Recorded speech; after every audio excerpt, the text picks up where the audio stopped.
So let's talk a little bit about the line that everybody is talking about, and probably the most popular line that Jack Harlow spits on his new album, Jackman. And that's the line referring to how he is the hardest white rapper since the guy spitting about vomit on sweaters. We all know that that's Eminem. One of the first reasons why I have a problem with this line is I really do feel like Eminem, the amount of chaos that he caused on hip hop in regards to his influence as one of the greatest of all time is truly a blessing and a curse. And even he has admitted this in his interview, his most recent interview with Sway back when Kamikaze dropped. He admitted that his influence with his fans, the stands, all of that, he admitted that it definitely did do a damage, and it is annoying at some points in his career.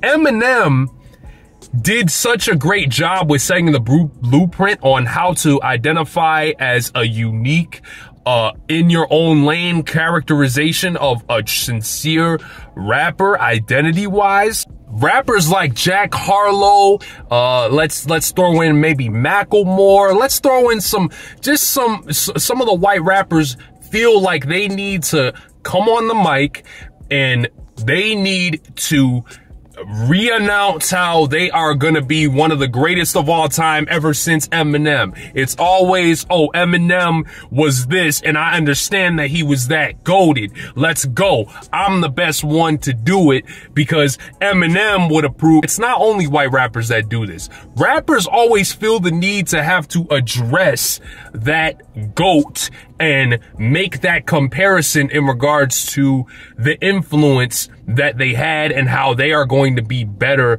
than that influence.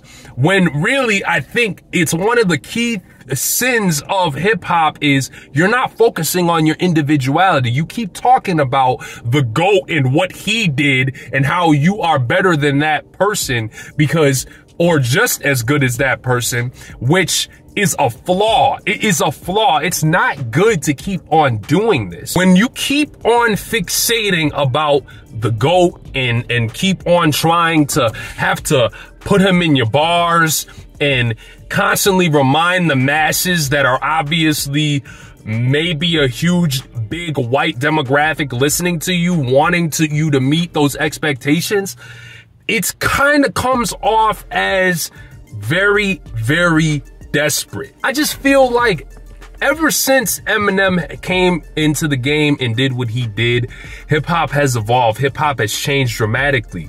Eminem did what he did, and that was in his own right to do what he did as the individual rapper that he was. Key difference. Eminem found that individuality and he was able to exploit it. He was able to brand it into something that is unique to this day. If you try to take that same blueprint and apply it to your own career, people are going to say that you're not even trying to mirror an Eminem. You're trying to mirror yourself and paint that lane. You are you. Like, I'm so tired of the GOAT conversation constantly getting in the way of these young rappers.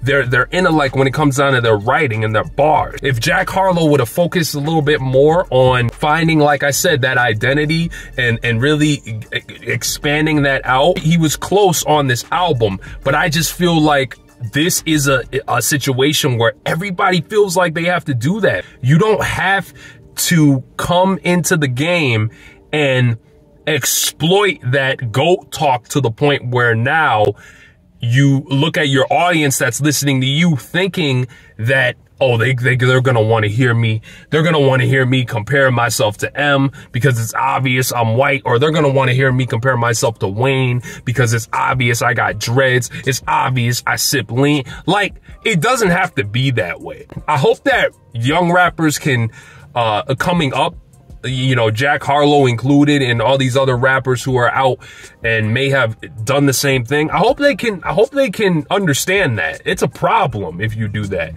Let's focus on carving your own development out and staying true to that.